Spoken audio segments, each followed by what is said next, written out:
मंच पर विराजमान मंत्रिपरिषद के मेरे सभी साथी,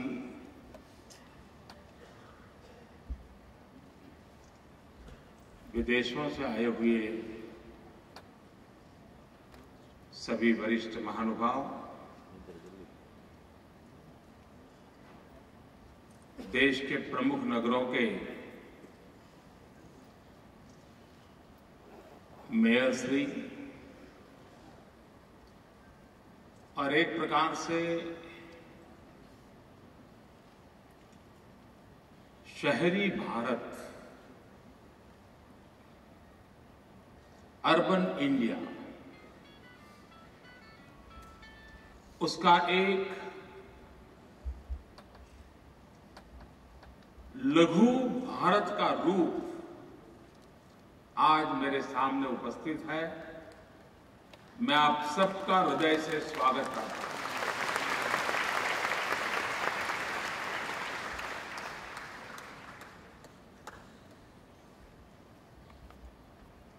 ऐसा लग रहा है जैसे अर्बन इंडिया की एक अनऑफिशियल पार्लियामेंट यहां चल रही है।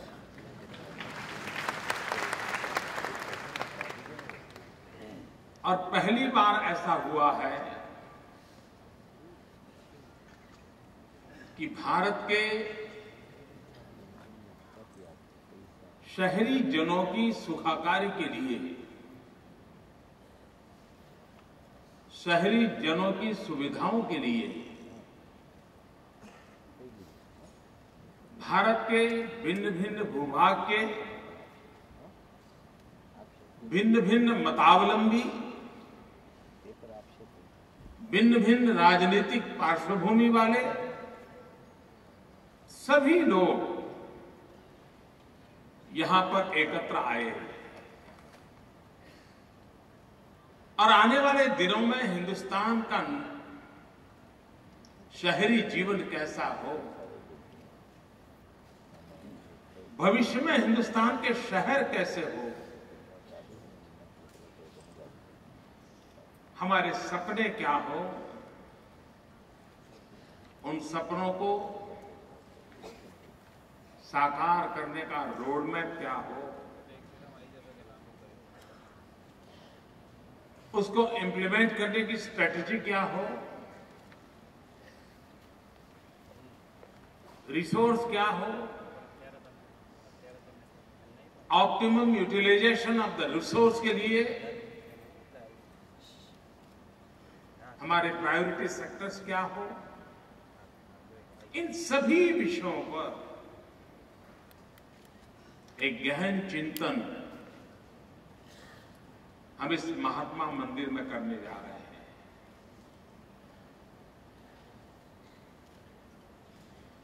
मित्रों, विकास कैसे हो, विकास की गति क्या हो, विकास की दिशा क्या हो, उसका एक छोटा सा उदाहरण आप जिस जगह पर बैठे हैं वो महात्मा मंदिर है। गांधीनगर शहर तो कई वर्षों से कार्यरत है, लेकिन इस नगर में गांधी की स्मृति में कुछ नहीं था।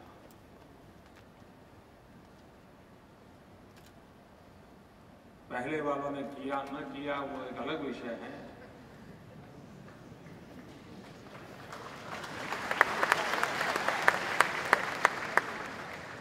लेकिन हमें लगा कि कुछ करना चाहिए।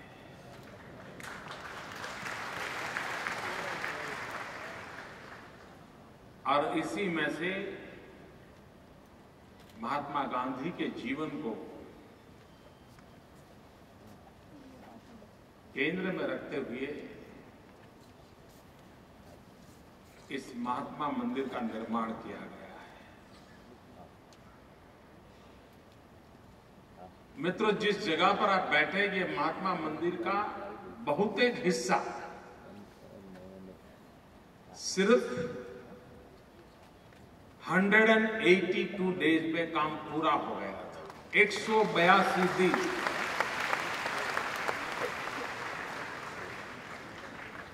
दुनिया के लोग मानते हैं कि हिंदुस्तान कुछ नहीं कर सकता है, यहां तो सालों तक चलता है। 2 इंच की पाइपलाइन डालते हो तो 2-2 साल तक गड्ढे रहते हैं। क्या ये छवि बदली नहीं जा सकती? ये उदाहरण है मित्र। और जिस भूमि पे और आप बैठ करके चिंतन कर रहे हैं, उसके नाम में ही पवित्रता ऐसा है, ऐसा नहीं है। उसके नाम की पवित्रता के साथ उसके निर्माण में भी पवित्रता है। ये वो भूमि है जहां पर गुजरात के हर गांव की मिट्टी भी है, हर गांव का पवित्र जल भी है। हिंदुस्तान के हर राज्य की पवित्र मिट्टी इस भूमि में है। हिंदुस्तान के हर राज्य की पवित्र जल भी इस मिट्टी में डाला गया है। इतना ही नहीं, महात्मा गांधी विश्व मानव थे, युग पुरुष थे, और इसलिए इसके निर्माण में विश्व के सभी देशों की भी मिट्टी है और विश्व के सभी देशों का जल भी उसमें उपयोग लाया है। उसको एक भावात्मक, एक सेंटिटी देने का प्रयास किया गया है। और ऐसी पवित्र भूमि पर आज हम आने वाले शहरी भारत के भविष्य का सपना साकार करने के लिए रास्ते तराशने के लिए बैठे हैं। मित्रों, इस सभागृह में हिंदुस्तान के 26 राज्य मौजूद हैं। इस सभागृह में भारत के करीब 450 डिस्ट्रिक्ट्स मौजूद हैं।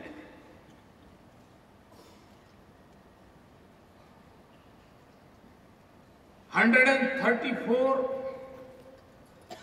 महानगरों के मेयर, डिप्टी मेयर्स यहां मौजूद हैं। एक प्रकार से मैं कह सकता हूं कि इस शहरी पार्लियामेंट में करीब भारत के 34% पॉपुलेशन के भाग्य का नीति निर्धारण करने वाले लोग इस महात्मा मंदिर की भूमि पर आए। देश की 34% जनसंख्या जो आज शहरों में रहती है, हिंदुस्तान की काफी मात्रा में आर्थिक गतिविधि का केंद्र शहर बने हैं। रोजगार की संभावनाओं का केंद्र शहर बने हैं। गांव छोड़ना है तो अतापता शहर बन गया है। पहले से उससे आगे बढ़े, उसको दिखाना है तो भी शहर में एक पैर होना चाहिए, ये सोच बनी है। और तब जाकर के हम कल्पना कर सकते हैं कि यहां इस सभागृह में बैठे हुए हम सबका कितना बड़ा दायित्व है। देश की 1/3 जनसंख्या अगर उनके जीवन में हम बदलाव लाते हैं, उनकी सुख सुविधा में अगर हम सुधार लाते हैं, मतलब हम 1/3 हिंदुस्तान में सुधार लाते हैं, बदलाव लाते हैं। कितनी बड़ी सेवा का अवसर हमें मिला है, कितने बड़े दायित्व को निभाने का हमें मौका मिला है। और इसलिए मैं मानता हूं हम सब मिलकर के अपने अनुभवों को शेयर करते हुए हर कोई दूसरे की अच्छाइयों का अगर हम सीखने का प्रयास करें तो हमें बाहर से कुछ भी लाने की जरूरत नहीं।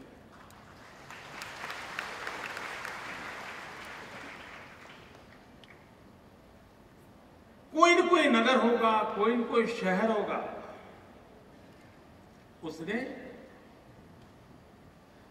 जनता की भलाई के लिए स्थायी रूप से काम आने वाला, परिणामकारी कोई न कोई अच्छा काम जरूर किया होगा।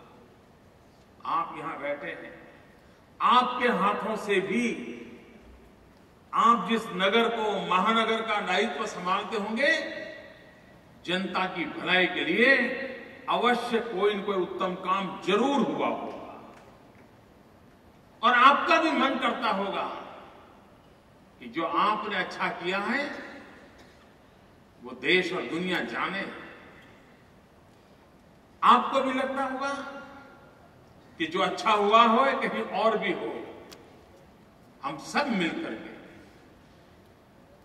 हर एक की अच्छाइयों को खोज खोज करके अगर उसको जोड़ते भी चले जाएं, अपने उन अनुभवों के आधार पर समयानुकूल और स्थितियों के अनुकूल परिवर्तन करते हुए अपनी खुद की ही इस विरासत को एक नई विधा में परिवर्तित करें, तो भी हम देश और दुनिया को बहुत कुछ दे सकते हैं। और उस अर्थ में इस समारोह का उपयोग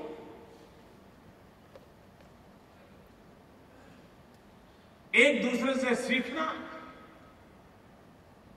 एक दूसरे से जानना, उसी में से नए संकल्प लेना और नए संकल्प के साथ अपने कार्यकाल में,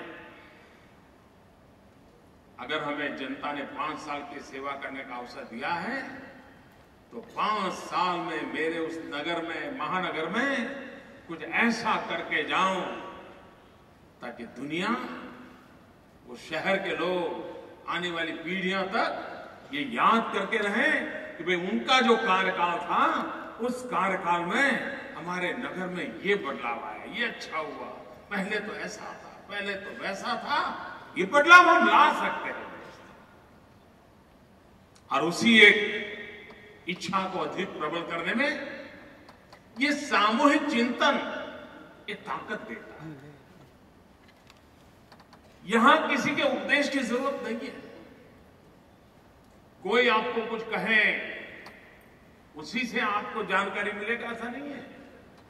मित्रों, कभी कभी समान भूमिका वाले लोगों का इकट्ठा होने में भी एक ऊर्जा पैदा होती है, एक नए विचार साम्राज्य का उदय होता है। और उस अर्थ में भी ये सामूहिकता की अपनी एक ताकत होती है। और उस सामूहिकता के माध्यम से जब हम सोच करके आगे बढ़ते हैं, तब अपने स्थान पर जब जाएं तो कभी अकेलापन महसूस नहीं करते। एक विश्वास रहता है, नहीं यार, मैं वहां देख के आया हूं, वहां सुन के आया हूं, मैं भी मेरे नगर में ये कर सकता हूं, मैं भी मेरे गांव में कर सकता हूं, मैं भी मेरे इलाके में कुछ कर सकता हूं। ये विश्वास का जन्म इस सामूहिक शक्ति में से पैदा होता है। और उन सामूहिक शक्ति का जागरण भी, संगठित शक्ति का जागरण भी आगे बढ़ने के लिए शक्ति देता है, दिशा देता है, गति भी देता है। और उस अर्थ में इस महत्वपूर्ण समारोह में मैं हृदय से आप सबका स्वागत करता हूं। और मुझे विश्वास है कि पूरे दिन भर की चर्चाएं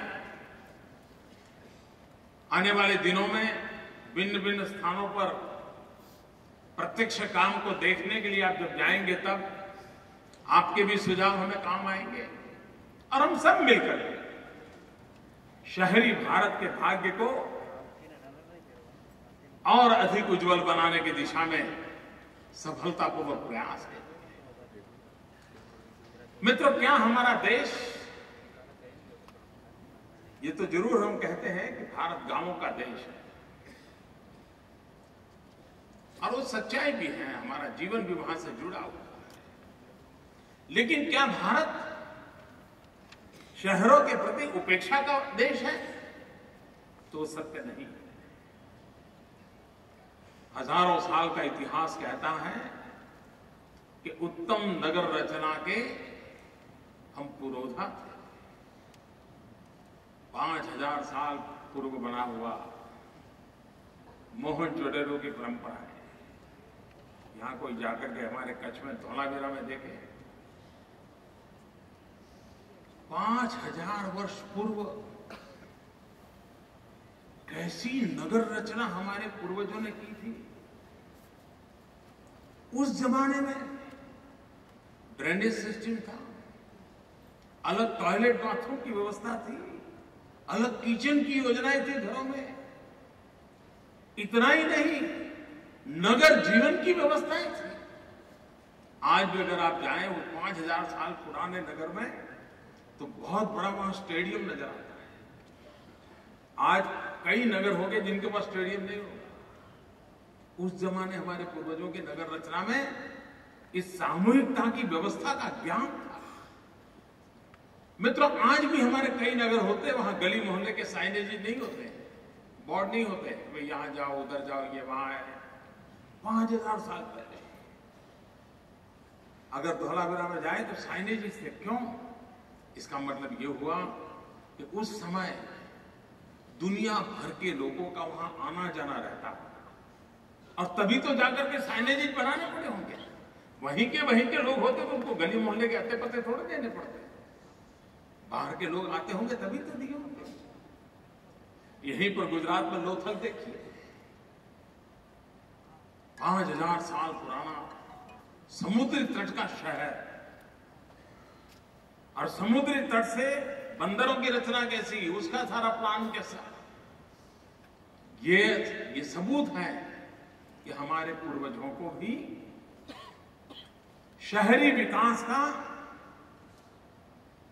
अर्बन मैनेजमेंट का, अर्बन इंफ्रास्ट्रक्चर का उस जमाने भी ज्ञान था।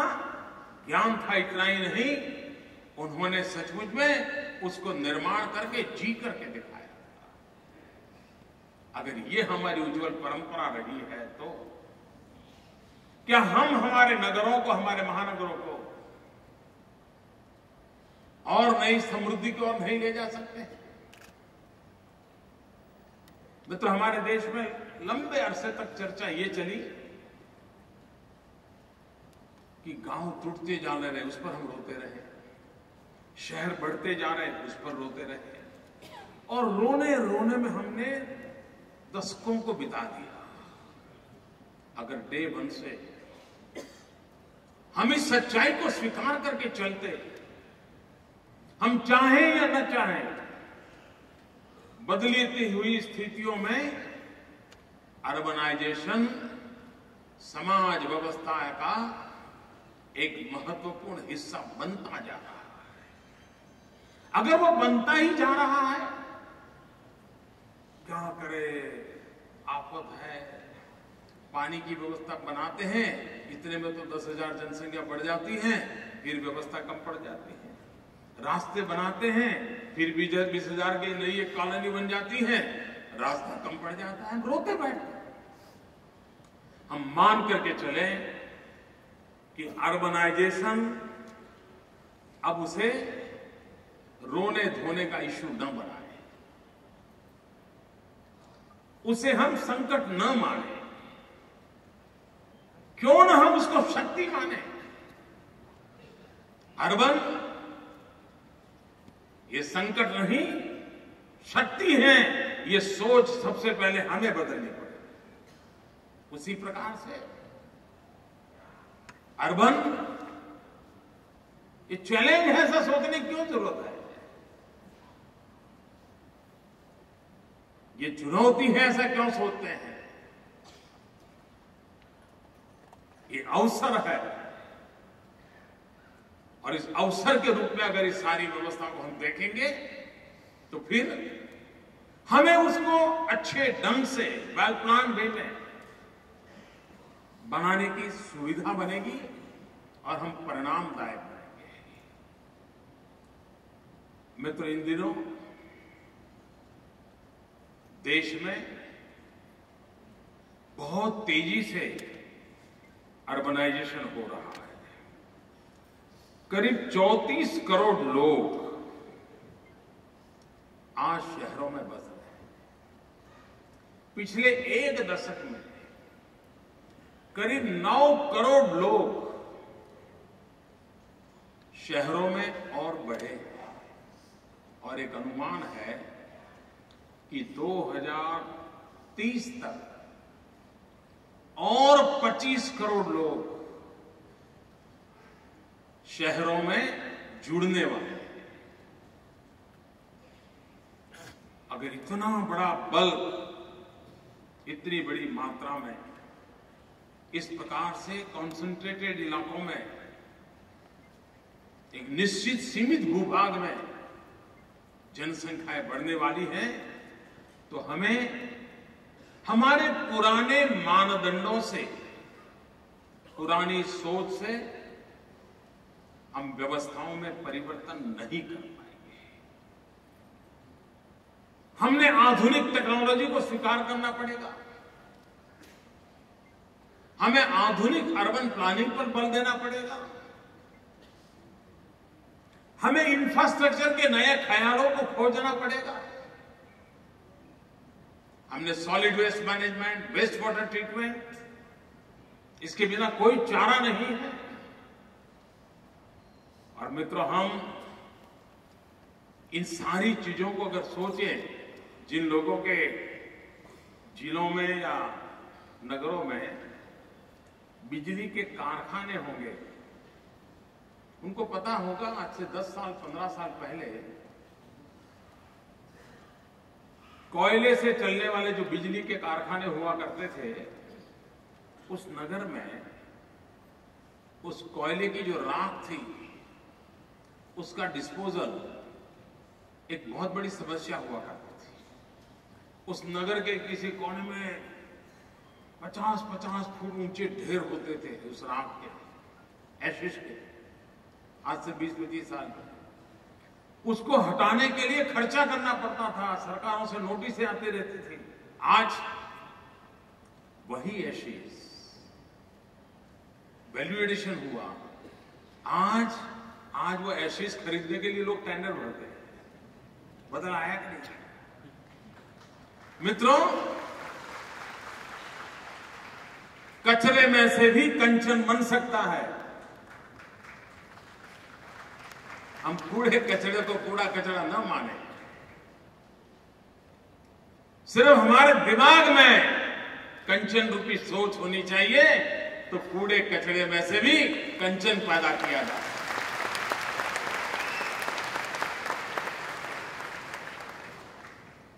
देश में JNNURM के द्वारा शहरों में, खास करके बड़े शहरों में, एक 60-65 नगरों में इंफ्रास्ट्रक्चर पे काफी बल दिया गया। नए नए फ्लाईओवर बनने लगे, ब्रिजेज बनने लगे, रास्ते चौड़े होने लगे। ये व्यवस्थाओं की तरफ पिछले दिनों एक झुकाव आया। एक बार मैं प्रधानमंत्री जी से मिला था।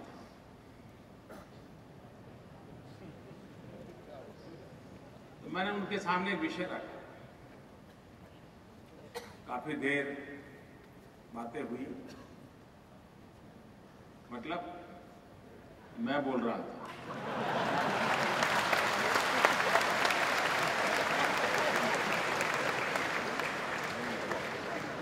और उन्होंने मुझे बहुत ध्यान से सुना।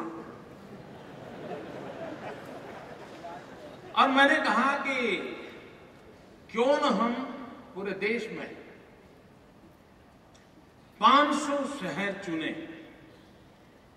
और वहां पर 2 चीजों पर फोकस करें। एक सॉलिड वेस्ट मैनेजमेंट और दूसरा वेस्ट वाटर ट्रीटमेंट। पानी को रिसाइकल करना और रिसाइकल किया हुआ पानी खेतों को देना, गांव को देना।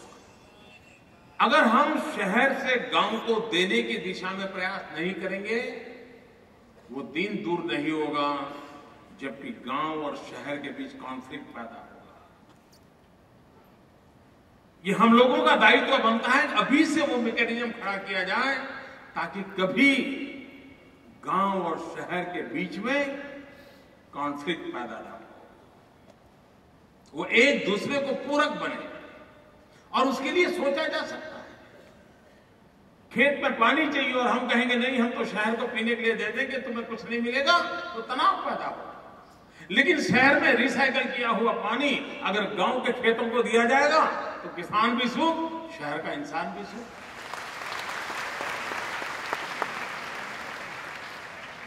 हमने विकास के मॉडल में एक तरफा जाने से नुकसान होगा, दोनों तरफा हमने बैलेंस करके चलना पड़ेगा। तो प्रधानमंत्री जी के सामने मैंने विषय रखा कि सर 500 शहर हम करें। मित्रों, हमारे देश की आज के ग्लोबल एरा में हमारे देश की जो एक मुद्दे पर ज्यादा आलोचना होती है वो हमारी स्वच्छता के प्रति है। हमारे यहां जो गंदगी होती है उसको लेकर के सारी दुनिया में से हमको सुनना पड़ता है। अगर हम इस काम को उठाएं, सॉलिड वेस्ट मैनेजमेंट, तो प्राइवेट पार्टी आएगी, कूड़ा कचरा उठाएगी, गांव का हर कोना साफ कर देगी और उसी में से फर्टिलाइजर बनेगा, ऊर्जा बनेगी और अनेक चीजों का उसका उपयोग हो सकता है। और जेएनएलयूआईएम का नेक्स्ट जनरेशन प्रोग्राम बनाना चाहिए। काफी देर सुना, मैंने उनसे ये भी कहा, मैंने उनको रेवेन्यू मॉडल भी मेरे मन में जो विचार आए, मैं कोई इकोनॉमिस्ट तो हूं नहीं, लेकिन जो ऐसे ही आप लोगों के बीच काम करते करते सीखता हूं वो बोलता रहता हूं। तो मैंने उनसे कहा कि अगर हम सॉलिड वेस्ट मैनेजमेंट करें और हम फर्टिलाइजर दें शहर के नजदीक के गांवों में और ऑर्गेनिक फर्टिलाइजर दें और उन किसानों को कहा जाए कि आप ऑर्गेनिक फर्टिलाइजर का उपयोग करेंगे, केमिकल फर्टिलाइजर का उपयोग नहीं करेंगे। ज्यादातर आपने देखा होगा हर शहर के बगल के जो गांव होते हैं वो सब्जी की खेती ज्यादा करते हैं। लखनऊ होगा तो लखनऊ के अगल बगल के गांव सब्जी पैदा करते होंगे, इलाहाबाद होगा तो अगल बगल के गांव सब्जी पैदा करते, क्योंकि शहर में इमीडिएट मार्केट मिलता है, कैश क्रॉप के रूप में वो डे टू डे उनकी इनकम का साधन बन जाता है। अगर हम उनको ऑर्गेनिक फर्टिलाइजर से सब्जी पैदा करने के लिए कहें तो आज होलिस्टिक हेल्थ केयर का जो माहौल है, उस सब्जी को शहर में दाम मिलेगा ज्यादा, किसान के घर में पैसा आएगा ज्यादा। इतना ही नहीं, शहर में विपुल मात्रा में अगर सब्जी आएगी तो गरीब भी कम पैसों में सब्जी खा पाएगा और जब सब्जी ज्यादा खाएगा तो न्यूट्रिशन के प्रॉब्लम कम हो जाएंगे।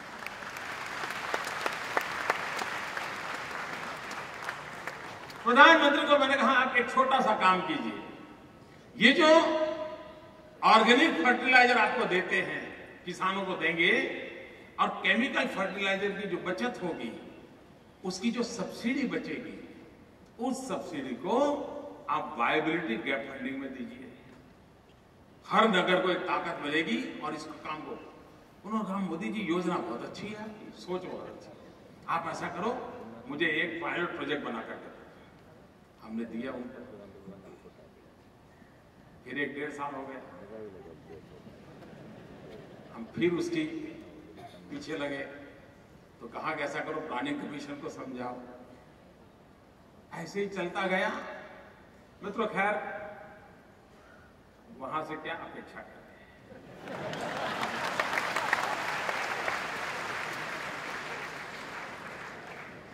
आखिरकार हमने गुजरात में अभी तय किया, हम गुजरात में 50 टाउन करेंगे। इसी मॉडल पर हम आगे बढ़ाएंगे और वो भी पब्लिक प्राइवेट पार्टनरशिप के मॉडल पर करेंगे। हम प्राइवेट पार्टी को बुलाएंगे। अभी हमारे यहां कुछ इलाके हैं जिसमें हम जापान के साथ उस दिशा में काम कर रहे हैं। क्लीन सिटी, ग्रीन सिटी बनाने का, स्मार्ट सिटी बनाने का काम हम जापान के साथ मिलकर कर रहे हैं। हमने शुरुआत की है और मुझे विश्वास है मित्रों कि ये मॉडल आने वाले दिनों में काम आ सकता है। उसका उपयोग करना चाहिए। उसी प्रकार से जिस प्रकार से व्यक्ति के जीवन में एस्पिरेशंस होते हैं, उसी प्रकार से गांव, नगर और समाज के मन में भी एक एस्पिरेशंस होते हैं। उसके अपने भी आशा आकांक्षाएं होती है। हमने उसको एड्रेस करना चाहिए। सिर्फ हम इंडिविजुअल की एस्पिरेशन को एड्रेस करें उतने से काम नहीं चलता है। और सामूहिकता को भी हमने एड्रेस करना है। और आज गांव, हम ये कह रहे हैं गांव टूट रहे हैं, शहर भर रहे हैं, तो हमने गांव की ओर ध्यान क्या दिया? उसमें से हमने एक सोच बनाई, अर्बन कंसेप्ट, जिसमें आत्मा गांव की हो, सुविधा शहर की हो। गांव की आत्मा की ताकत वो अगर बचा रहे और सुविधा शहर की मिले, अगर वहां सारी सुविधाएं, अच्छी शिक्षा, अच्छी आरोग्य व्यवस्था, अच्छा कम्युनिकेशन, अच्छा इंफ्रास्ट्रक्चर, ये मिलता है, मैं नहीं मानता हूं कि लोग गांव छोड़ करके शहर में दौड़ने के लिए उत्सुक हो जाएंगे। वो भी अच्छी जिंदगी जीना चाहते हैं। हमारे यहां ज्योतिग्राम योजना है। ज्योतिग्राम योजना का मतलब है 24 घंटे 3 फेज अनइंटरप्टेड पावर गांव में 365 दिन मिलता है डोमेस्टिक यूज के लिए, घर वपराश से। उसके कारण टीवी चलता है, बिजली चलती है, पंखे चलते हैं, कंप्यूटर चलता है, छोटे मोटे घर में जो आजकल इलेक्ट्रिक साधन होते हैं वो चलते हैं, वॉशिंग मशीन चलता है। तो बाय एंड लार्ज उसको, और उसका हमने जब सर्वे कराया तो गांवों से शहरों की ओर जाने की जो कुल संख्या रहती थी उसमें 30% कटौती आई मित्रों। 30% संख्या कम हो गई शहरों की तरफ जाने की। क्यों?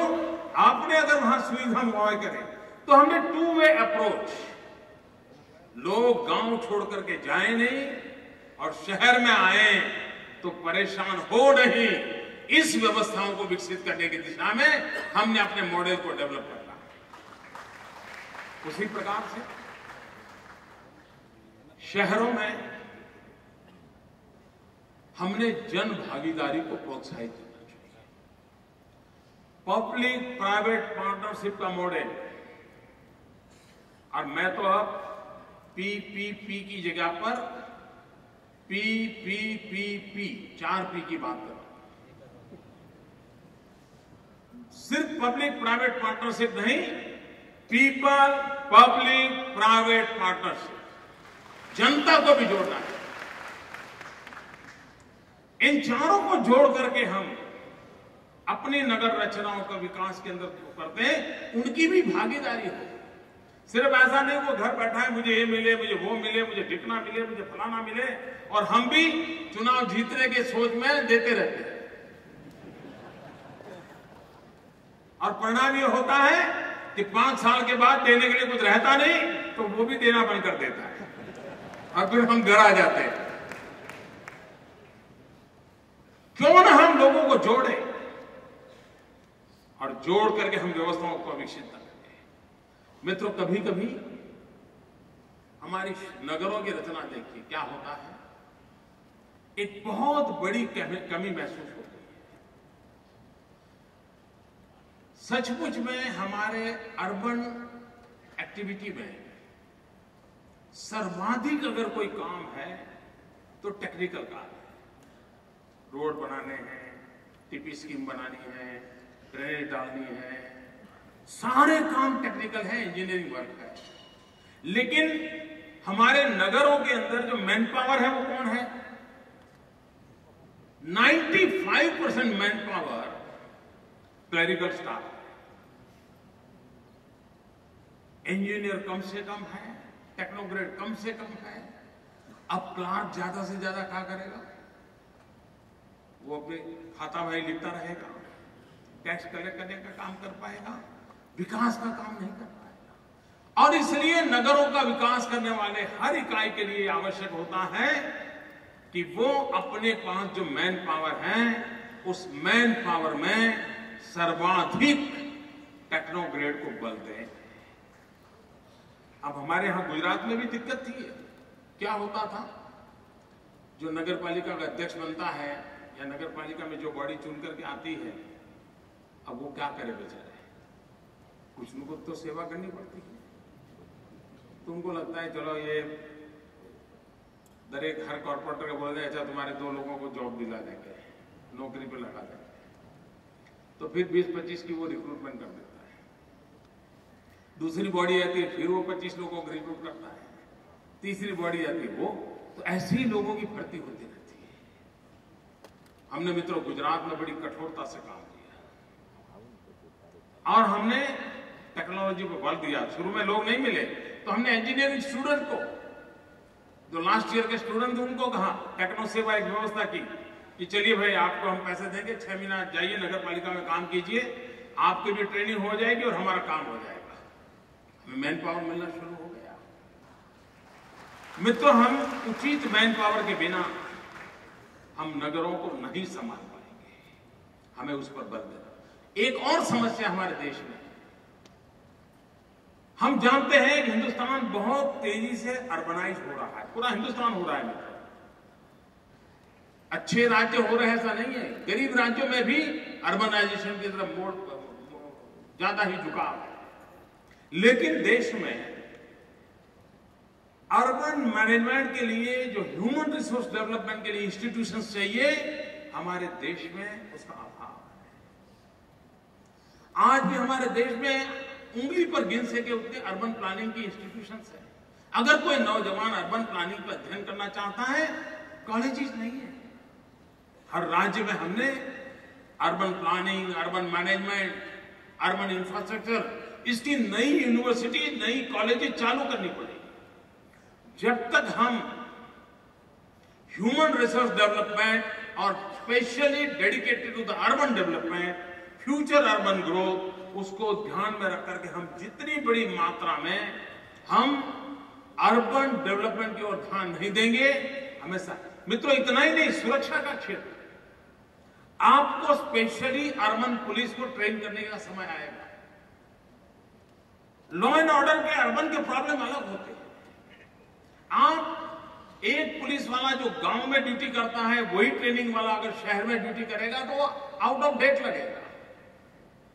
अर्बन पुलिसिंग का पूरा एक नई विधा हमारे देश में डेवलप करने की जरूरत पड़ेगी और उनकी व्यवस्थाएं हो, क्योंकि वहां पर टेक्नोलॉजी होगी, अनेक बातें होगी।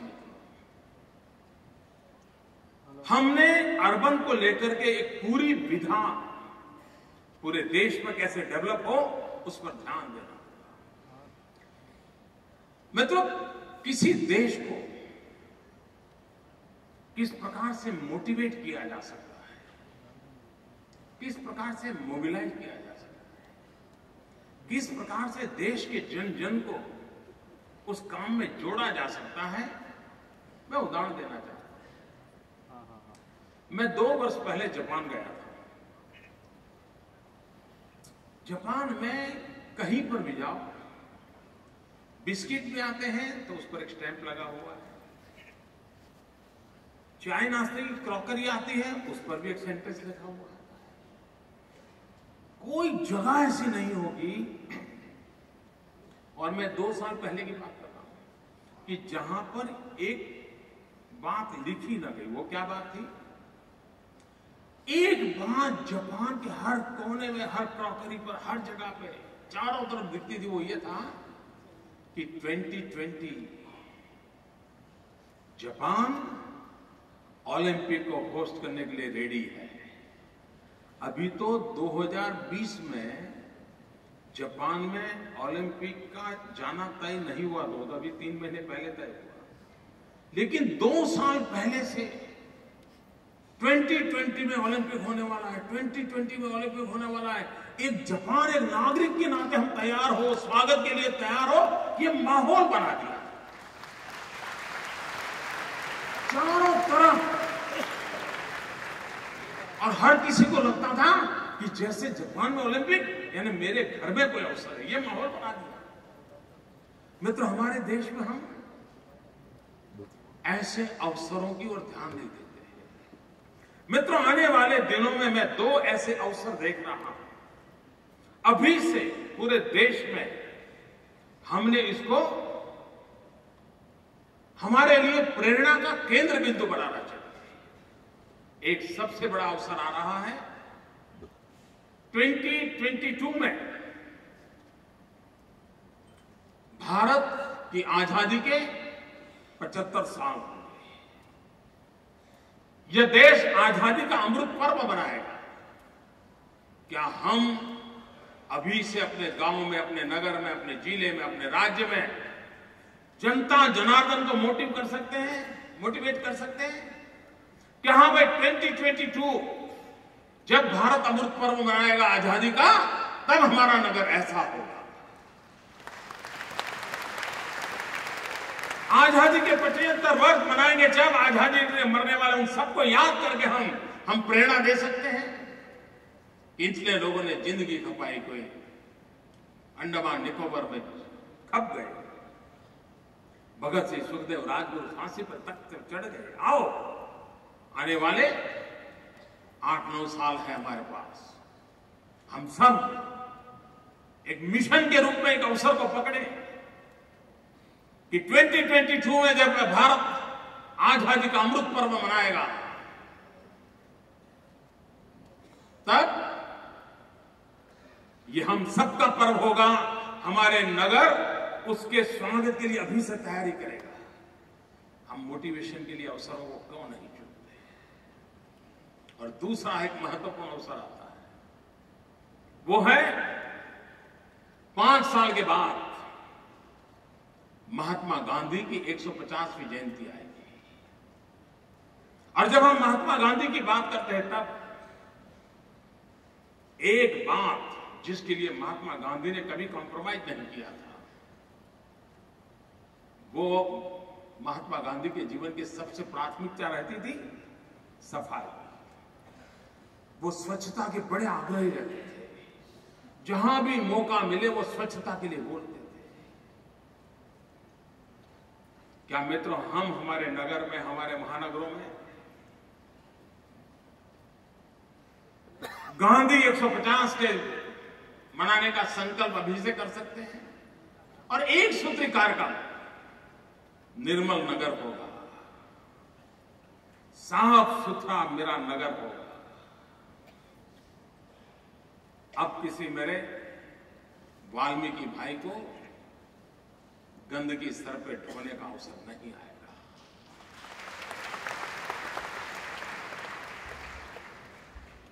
अब मेरे समाज का कोई एक वर्ग इस प्रकार के कामों के लिए उसको मजबूर नहीं होना पड़ेगा, उसकी जिंदगी उस गंदगी में न जाए। क्या उसका हम संकल्प नहीं कर सकते? क्या गांधी के 150 मना करके हमारे समाज के इस वर्ग को इससे मुक्ति नहीं दिला सकते? ये मुक्ति दिलाने का सपना हम नहीं देख सकते मित्रों? ये हमारे अपने भाई हैं। ईश्वर ने हमारे में और उनमें कोई फर्क नहीं किया है। दलित हो, पीड़ित हो, शोषित हो, वंचित हो, वो हमारे व्यक्तिगत जीवन का सेवक कैसे हो सकता है? क्या हमारे नगर साफ सुथरा नहीं होने चाहिए? और इसलिए मैं आग्रह करता हूं कि गांधी 150 और आजादी का अमृत पर्व, ये 2 ऐसे अवसर हैं जो हमारे लिए इससे बड़े मोटिवेशन के लिए और कोई मित्रों बाहर से कोई नई प्रेरणा की जरूरत नहीं है। हम अपने वहां वापिस जाए तो हम काय करें? मित्रों, कभी कभी छोटी छोटी चीजें भी प्रेरणा देती है। क्या कभी हमने हमारे नगर का जन्मोत्सव मनाया। बहुत कम नगर हैं जिसको पता होता है कि उनके नगर का जन्म कब हुआ। रिकॉर्ड पे होता है, ढूंढना चाहिए। गांव के अंदर सबको पता होना चाहिए कि इस नगर को 300 साल हो गए, इस नगर को 400 साल हो गए, इस बार ये और उस नगर के सारे लोग नगर के लिए जिए। ये प्रेरणा का अवसर क्यों नहीं बन सकता? मित्रों, पीपल पब्लिक प्राइवेट पार्टनरशिप का मॉडल लाना है तो ये मोटिवेशन, ये रोजमर्रा की जिंदगी में अपनापन जुड़ना चाहिए। वरना कई वर्षों तक ये जो माइग्रेटेड पॉपुलेशन होता है,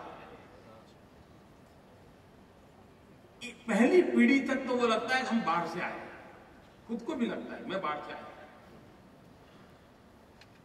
दूसरी पीढ़ी के बाद शुरू होता है हाँ हम तो यहीं के। और उसके कारण ये मुझे मालूम है, हमारा गांधीनगर जो है ये सालों तक सरकारी वसाहत के रूप में ही लगता था, यानी एक गवर्नमेंट कॉलोनी जैसा ही लगता था। वो नगर का रूप ही धारण नहीं करता था। क्यों? भाई यहाँ आए हैं, कहां से? वो फलानी जगह से। उसको लगता ही नहीं था मेरा था। पिछले 10 साल में लगातार कोशिश की, हमने कहा भाई ये गांधीनगर को असेंबल एंटिटी नहीं है, ये ऑर्गेनिक एंटिटी है और हम एक है, माहौल बनाएंगे। तो सबको लगा कि हमें इस गांधीनगर के लिए कुछ करना चाहिए।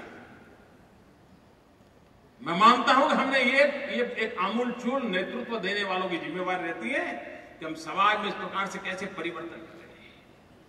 मित्रों, अर्बन डेवलपमेंट की जब बात करते हैं तब कोई एक जमाना था, रोड, गटर, इन सारी चिंताओं हम करते थे। नगर शब्द है ना, नगर, उसके लिए मेरा छोटी सी परिभाषा है। नगर बना है शब्द नल, गटर और रास्ता, इसी में से नगर बना है। लेकिन कोई एक जमाने में 3 चीजों की सुविधा तो थी, लेकिन अब वक्त बदला है। हमें इंक्लूसिव ग्रोथ की ओर कंपलसरी देखना। हमने हमारे नगर में भी धीरे धीरे बैकवर्ड इलाके डेवलप हो रहे हैं। एक नगर में 2 नगरों की पहचान हो रही है। आज से 25 साल पहले शहर और नगर में कोई अंतर दिखता था, लेकिन आज नगर में ही नगर के भीतर 2 नगर नजर आते हैं। एक सेवादारों का नगर और दूसरा सेवा पाने वालों का नगर। मित्रों, हम उस नगर के भाग्य विधाता हैं, उस महानगर के भाग्य विधाता हैं। हमारी विकास की रचना में हमने आइडेंटिफाई करना चाहिए, प्रायोरिटी देनी चाहिए कि सबसे पहले कौन वो पिछड़े इलाके हैं, कहां पर मिनिमम एमिनिटीज पहुंची नहीं है, उनके जीवन के बदलाव को हमें प्रायोरिटी देना पड़ेगा और दोनों को बराबरी में लाने की हमारी कोशिश होनी चाहिए। वरना नगर नए संकटों में फंस जाए। भले फंसते में 20 साल 25 साल लगे, लेकिन बीज तो बो चुके हैं। वो बीज वटवृक्ष न बन जाए, समानता का माहौल बनता रहे, ये हमारे विकास में जोड़ना पड़ेगा। मित्रों, इनफॉर्मल सेक्टर नगरों में बढ़ता चला जा रहा है। अनऑर्गेनाइज लेबर की ताकत बढ़ती जा रही है। अगर हमारे नगर और महानगर अनऑर्गेनाइज लेबर के हेल्थ, सैनिटेशन, एजुकेशन, उनका डेवलपमेंट, उनके छोटे छोटे बच्चों का डेवलपमेंट,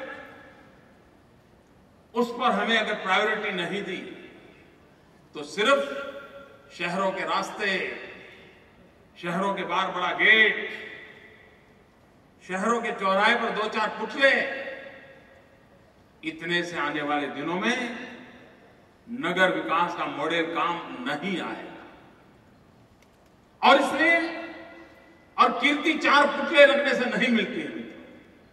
कीर्ति नगर के बाहर बहुत बड़ा गेट लगाने से नहीं मिलती है, कीर्ति मिलती है उस नगर के गरीब से गरीब लोगों को मुख्य धारा में हम कैसे लाएं, उस पर हमें कीर्ति मिलती है। और इसलिए हमारी विकास की प्रायोरिटी में सबको मुख्य धारा में लाने की बात कैसे बने, इस पर हमको बल देना होगा। अगर हमारे विकास के मॉडल, और इन दिनों तो कई ऐसे राज्य हैं जो धीरे धीरे अर्बन डेवलपमेंट में बजट की निश्चित अमाउंट अनडेवलप एरियाज के डेवलपमेंट के लिए फिक्स कर रहे हैं, लेकिन फिर भी उतनी मात्रा में वो मॉडल विकसित नहीं हो पा रहा है। और इसलिए इस अवसर पर देखिए, आप पूरे अपने राज्य में गरीबों की सेवा करने के लिए जितनी ताकत लगाते हैं, उसकी कम ताकत में अधिक गरीबों का भला आप शहरी क्षेत्र में कर सकते हैं। कभी कभी गांव का गरीब, उसको संभालने का गांव का स्वभाव होता है, लेकिन शहर में हर कोई अनजान होता है, और अनजान होने के बाद उसके लिए हमने एक सोशल मैकेनिज्म इवॉल्व करना पड़ता है। गांव में कोई बीमार हो गया तो गांव के लोग पहुंच जाते हैं, गांव का कोई आदमी भूखा है तो गांव वाले कहते हैं यार उसकी मुसीबत है, चलो संभाल लो उसको, गांव संभाल लेता है। शहर में कोई किसी का नहीं होता, हर चेहरा अनजान होता है, हर चेहरा अजनबी होता है। और तब जाकर के सरकार का काम बनता है कि ऐसा मैकेनिज्म बनाए कि कोई अपने आप को छत्र के बिना महसूस न करे। ये अगर हम समाज के पीड़ित, शोषित, ये हमारे जो, और ये लोग होते हैं जो हमारे विकास में बहुत बड़ा कंट्रीब्यूट करते हैं। एक झुग्गी झोपड़ी में रहने वाला अगर धोबी नहीं होता तो हम साफ सुथरे कैसे रह सकते थे? वो कुछ न कुछ तो हमारी सेवा करता है, और इसलिए हमारे विकास के उस मॉडल की हमें चिंता करनी। मित्रों, आने वाले दिनों में वो दिन दूर नहीं होगी जो हमको हमारे वाईफाई शहर बनाने पड़ेंगे, यूनिवर्सिटी कैंपस वाईफाई बनाने पड़ेंगे। आज का साइबर टेक्नोलॉजी, सैटेलाइट नेटवर्क, ये चीजें हमारे जीवन का हिस्सा बने। क्या अभी से हमने उस दिशा में सोचना शुरू किया है कि हम आधुनिकता की तरफ जाने के लिए हमारे शहरों को कैसे ले जाएंगे? मित्रों, एक समय था जहां से नदी गुजरती थी वहां पर शहर बसते थे। बाद में समय बदला, जहां से हाईवे गुजरते हैं उसके नजदीक में बस्तियां बसने लग जाती है। लेकिन अब वक्त बदल रहा है, जहां से ऑप्टिकल फाइबर गुजरेगा वहां पर शहर बसने होते हैं। जगत बदल रहा है, सारी दुनिया बदल रही है। अगर दुनिया बदलती है तो हम इस आधुनिक विज्ञान के साथ, टेक्नोलॉजी के साथ अपने कदम मिलाते हुए अपने नगर के विकास की डिजाइन तैयार कर सकते हैं क्या? हो सकता है हमारे कार्यकाल में उसको पार करने का अवसर न भी आए, लेकिन अभी से हम सोचना शुरू करेंगे तो कुछ भी बनता हो तो एक पहलू रहेगा, हाँ भाई ये करना पड़ेगा। मित्रों, हमने गांधीनगर में एक छोटा सा ड्रीम देखा है। पूरी विश्व ग्लोबल वार्मिंग की चर्चा कर रहा है। पूरे विश्व को चिंता है ग्लोबल वार्मिंग, एनर्जी सेविंग, इसकी दुनिया में चर्चा है। हमने कोशिश शुरू की है कि हम गांधीनगर को सोलर सिटी बनाएंगे। मित्रों, डेनमार्क ने एक अच्छा प्रयोग किया है। हमारे महानगर के लोग तो विदेशों में बहुत जाते हैं, बड़े डेलीगेशन जाते हैं, कुछ न कुछ हम सीख करके आते भी हैं।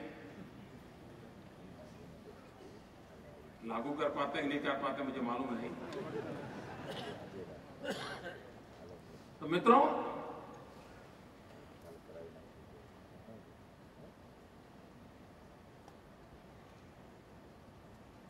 डेनमार्क ने एक बड़ा प्रोएक्टिव इनिशिएटिव लिया है।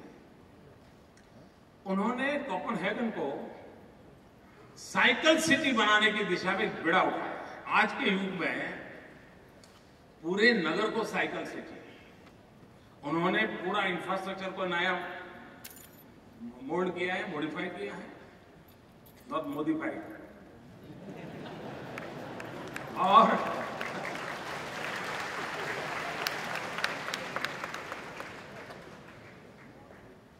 उन्होंने साइकिल के अलग, और मेरी जो जानकारी है कहते हैं 26% पॉपुलेशन, 36% पॉपुलेशन आज साइकिल पे अपना जीवन निर्वाह करती है। और उन्होंने जो साइकिल पर रहते हैं पूरा परिवार, उनको स्पेशल टैक्स इंसेंटिव दिए साइकिल को।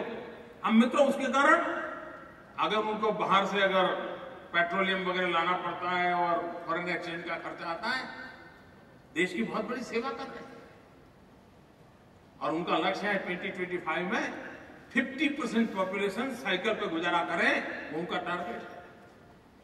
क्या मित्रों, हमें हमारे नगर में भले आज, लेकिन एक कार्यक्रम के रूप में महीने में एक दिन हम लोग सब साइकिल पे चलें।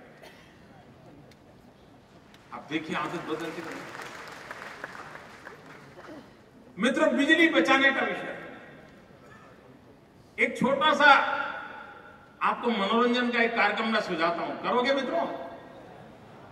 करोगे? देखिए, हम लोग जब छोटे थे तो हमारे यहां गांव में एक बड़ा अच्छा जो वृद्ध माताएं बहनें थी वो करवाती थी, और वो आंखों की एक्सरसाइज हुआ करती थी। और हर महीने में एक दिन वो आंखों की एक्सरसाइज हर परिवार में होती थी पुराने जमाने में। फुल मून नाइट हो, उस फुल मून नाइट जब पूर्णिमा का चांद खिला हो, तब घर के बाहर निकल के चांद के सामने देख कर सुई परोने का, धागा परोने का कार्यक्रम होता था ना। ये पीढ़ी को मालूम नहीं है। मित्रों, कभी आप सोचिए, क्या जहां पर वैसे भी स्ट्रीट लाइट नहीं है, उन नगरों की तो बात ही नहीं है। कुछ बहुत नगर होंगे जहां पर स्ट्रीट लाइट नहीं होगी, लेकिन बहुत नगर होंगे जहां स्ट्रीट लाइट होगी। क्या हम तय कर सकते हैं कि महीने में एक दिन, पूर्णिमा के दिन, जबकि फुल मून हो, उस रात को स्ट्रीट लाइट बंद रहेगी, महीने में एक रात, और सब गांव के लोग रास्ते पे आएंगे, आकर के सारा गांव सुई धागा परोएगा, हंसी मजाक होती रहेगी, आनंद आता रहेगा। ग्लोबल वार्मिंग के सामने हम भी लोगों की रक्षा के लिए कंट्रीब्यूट कर पाएंगे, नहीं कर पाएंगे? इसके लिए बजट लगेगा मित्रों, कोई खर्चा आएगा, कर सकते हैं कि नहीं कर सकते? और आप देखना, पूरे नगर में ऐसा उत्सव का माहौल बन जाएगा, एनर्जी सेविंग भी हो जाएगा, नौजवानों की आंखें भी ठीक हो जाएगी, और पूरा परिवार कंपटीशन करेगा। सुई धागा चलता रहेगा। सुई का मार्केट भी बढ़ेगा, धागे का भी मार्केट बढ़ेगा।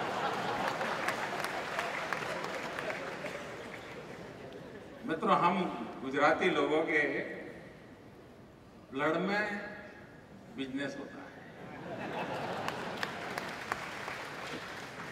इसलिए हमको सुई धागे में भी व्यापार दिखाई देता है। मित्रों, कहने का तात्पर्य यह है, हम नए तरीके से लीड करें। नेचुरल रिसोर्स कंजर्वेशन, चाहे वेस्ट वाटर ट्रीटमेंट हो, सॉलिड वेस्ट मैनेजमेंट हो, एनर्जी सेविंग हो। मित्रों, हम रेन वाटर हार्वेस्टिंग, क्या अपने नगर में नियम बना नहीं सकते?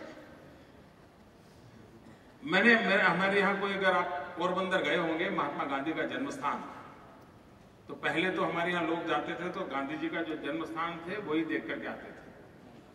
लेकिन गांधी जी का घर है, उसके पीछे ही उनके परिवार का एक और मकान है। तो मैंने इन दिनों आग्रह रखा है कि कोई भी टूरिस्ट आते हैं महात्मा गांधी का जन्म स्थान देखने के लिए, तो उनका दूसरा घर भी देखने के लिए जाए। बिल्कुल 4 कदम की दूरी पर है। क्यों? मित्रों, 200 साल पहले रेन वाटर हार्वेस्टिंग का क्या बढ़िया अरेंजमेंट था।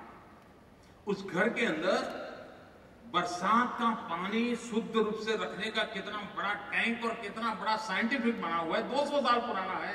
गांधी जी के घर में। मित्रों, उस समय तो पानी का संकट नहीं था। उस जमाने भी पानी का इतना मूल्य समझा गया था कि मकान में जितना खर्चा किया गया उतना ही खर्चा वो पानी को यानी रेन वाटर हार्वेस्टिंग के लिए किया गया उस जमाने में। क्या मित्रों, हम रेन वाटर हार्वेस्टिंग को हमारे बायलॉज के साथ नहीं जोड़ सकते? मैं मानता हूं मित्रों, राजनीति अपनी जगह पर चलती रहेगी, लेकिन हमें जनता जनार्दन ने जब दायित्व दिया है, हम सब मिलकर के शहरी हिंदुस्तान का भाग्य बदलने के लिए बैठे हैं, तब हम आधुनिक सुविधाओं पर बल कैसे दें? मास ट्रांसपोर्टेशन समय की मांग है, लेकिन उसके लिए उसको गौरव देना। हमारी बीआरटीएस जो सफल हुई है ना, वो सिर्फ उसके इंफ्रास्ट्रक्चर के कारण सफल हुई ऐसा नहीं है। बीआरटीएस आपको दिखाएंगे, आप लोग जाएंगे तो जरूर देखना चाहेंगे अहमदाबाद में किस प्रकार से सफल है। लेकिन उसमें हमने एक काम किया, समाज में जो बहुत बड़े बड़े लोग माने जाते हैं और आमतौर पर समाज वो जो करे वो अच्छा ऐसा मानता है, समाज उसको अनुकरण करना चाहता है। ऐसे जजेस, डॉक्टर्स, वकील, industrialist, businessman, political leader, foreign delegates, इन शुरू में हमने ऑर्गेनाइज करके उन सबको बीआरटीएस में घुमाना शुरू किया। मैं भी खुद बीआरटीएस में घूमने लगा। उसके कारण उसकी प्रतिष्ठा बढ़ गई। सबको लगने लगा हाँ भाई, बीआरटीएस में बैठना है ना, एक बड़ा गौरव का विषय। और उसके कारण आज कोई ये चर्चा नहीं, अच्छा तेरे पास कार नहीं है, नहीं वो कहता है नहीं मैं बीआरटीएस में बैठता हूं। शान का विषय बना दिया। सिर्फ इंफ्रास्ट्रक्चर से होता नहीं है, साइकी भी बदलनी होती है। मैं मानता हूं तो पब्लिक ट्रांसपोर्टेशन सिस्टम के लिए आने वाले दिनों में खास करके महानगरों ने उस पर बल देने की जरूरत पड़ेगी। तो हर प्रकार के पहलू उसको हम कैसे लाएं? मैं तो सिटीजन सेंट्रिक सेवा है, हम ई गवर्नेंस के द्वारा आसानी से दे सकते हैं। हमारे देश में क्रिकेट के शौकीन देश है हमारा, खेले या न खेले लेकिन टीवी के सामने बैठ करके भी ताली बजा लेते हैं। हम वनडे क्रिकेट को जानते हैं मित्रों, हमने वनडे गवर्नेंस को फेमस किया है। अर्बन सिटी में सिटीजन सेंट्रिक व्यवस्थाएं, आप सुबह आइए, एक 40-50 प्रकार की सेवाएं हैं, शाम को आप लोग उतर कर आइए, कंप्यूटर खुद काम कर देगा, आपको कुछ करने की जरूरत नहीं। मित्रों, हम ये सब डेवलप कर सकते हैं। आपने भी बहुत कुछ किया होगा। हम सब मिलकर के एक आधुनिक भारत बनाने की शुरुआत आधुनिक नगरों से कैसे करें? गांधी के 150 निर्मल नगर का सपना लेकर के कैसे आगे बढ़े?